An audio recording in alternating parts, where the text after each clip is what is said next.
Hey, Money Guy family, it's your host, Brian Preston, Mr. Bo Hansen, back with another episode of Ask the Money Guy. That's right. You have financial questions, we've got your financial answers. Go out to your favorite social, use the hashtag AskTheMoneyGuy, leave a comment in the comments below, or go to our website, moneyguy.com, and ask a question there. It's Brian Preston, the Money Guy. So Brian, today's question actually comes from Facebook. This question did.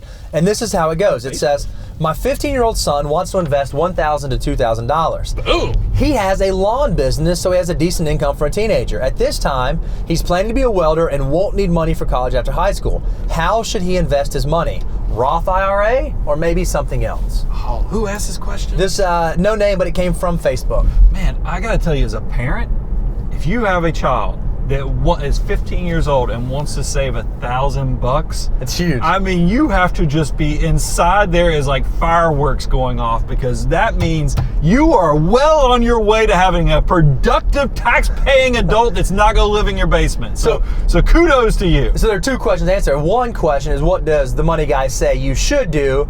But let's ask the first question.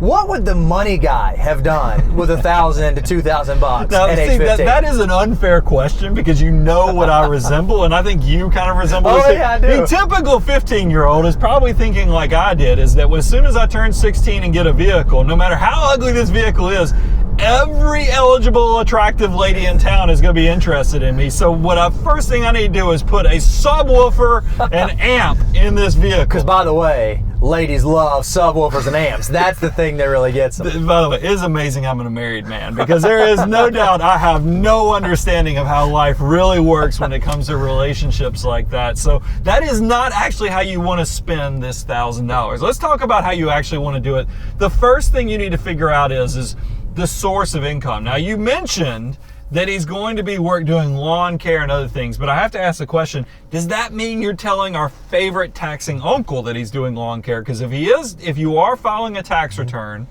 that is what's considered earned income, and that's the bingo point that you can actually have another option. Now, there's an interesting thing you said right there, Brian. You said if you are filing a tax return, not necessarily are you paying taxes. An important distinction that parents should know, right? Yeah, you will have to pay self-employment taxes, like if he's cutting grass. So everybody's paying FICA, which is Social Security and Medicare. But it is the chance that there won't be a lot of income taxes. But you do have to put the government on notice that you have earned income. And what happens when you have earned income? Now you can do Roth IRAs. And why do we love Roth IRAs? Is because you have a 15-year-old. If you look at what that 15-year-old's money could turn into by the time they're 65 years of age, that is 50 years of growth. I mean, we're talking about a little is going to be multiplied so many times.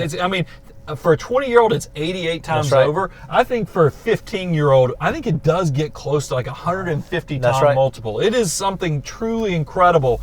So understanding that power, it is one of those things where you want to make sure that if you could do tax-free growth, that's so much more powerful than having to pay Uncle Sam at some point in the future. So Roth IRA would be the custodial Roth IRA would be so powerful. And one thing you just want to make sure you keep in mind, I know, like Brian, for your daughter, you do a matching program where all the money she puts into her Roth, you'll match. That's a fantastic idea. Dollar for dollar. One thing you have to make sure of, though, is you can only contribute to a Roth either $6,000 or 100% of your earned income. So if he only has $1,000 to $2,000, he's probably going to be limited to only being able to put $1,000 to $2,000 in the Roth IRA. Great point. So if you have earned income, though, try to load it up with Roth IRA. That's why, and I understand, is 15-year-olds going to want to spend a portion of this money on themselves, and I think you ought to.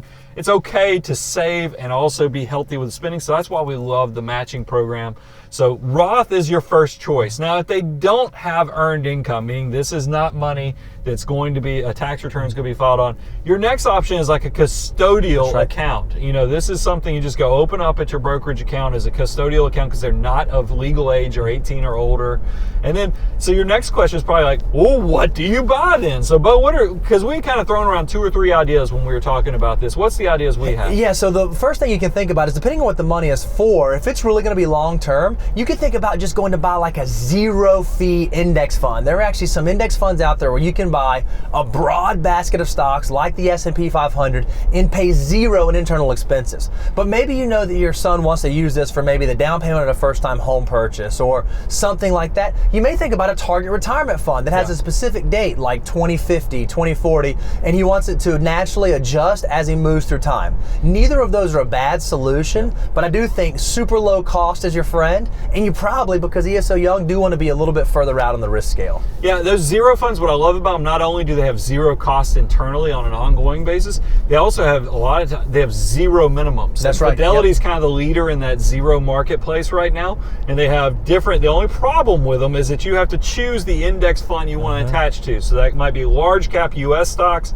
might be international, could be like a total market type thing. So you will have to go choose that type of thing, but I love that there's no cost. Now, target retirement funds, I want to make sure you understand, and Bo said it, but I need to give you the distinction there, is that you can have managed target retirement funds, you can have index varieties. I like the index varieties because once again, they are super uber low cost, and that is so important to have your money working and keep those costs in check as much as possible. This was a fantastic question. If you guys have a question, you can go up to your favorite social, like this person did on Facebook, use the hashtag #AskTheMoneyGuy, or you can leave a comment in the comments below, or you can even ask us a question directly at our website, moneyguy.com. These are great questions. Keep them coming.